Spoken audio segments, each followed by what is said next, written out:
Hello and welcome to my channel. I'm going to be comparing Adobe Illustrator to Figma today. A lot of people don't compare them because Adobe Illustrator is more for graphics, where Figma is more for web and UX design. But I think in the time of COVID especially, it's good to find cheaper, free alternatives to some of these mainstream programs. So some of the strengths of Illustrator are smaller file sizes, using vector graphics instead of raster, and having universal colors such as like the Pantone color books. So to reiterate, the universal colors thing is very important if you're working for a bigger company that has a defined color palette that needs to be universal across all offices and people that are working on it.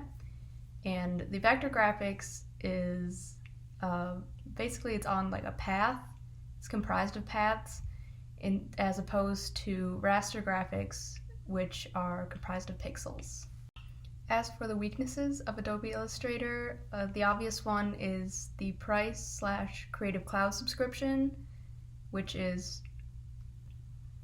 ridiculously priced, honestly. And the whole subscription thing is all sorts of messed up for many reasons I won't get into in this video. Some of the other weaknesses are that it takes up a lot of storage space on your computer for the application, and it's not as good for collaboration as Figma is, for reasons we will get into later. Moving on to the strengths for Figma, teamwork is a huge one. It is a cloud-based system, so you can collaborate at the same time and work on the file at the same time, add comments, reply to other people's comments.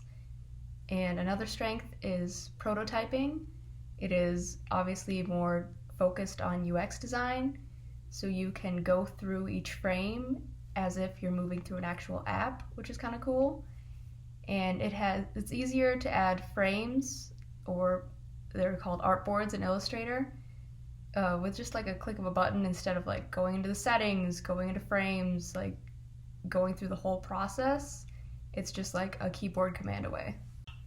So some of the weaknesses for Figma, the grid system, which I talked about a bit earlier, it is raster graphic instead of vector, so it is on a pixeled system, which can make it kind of hard to do like smoother lines or some things you're trying to do for graphics, but it is manageable, just a bit of a headache.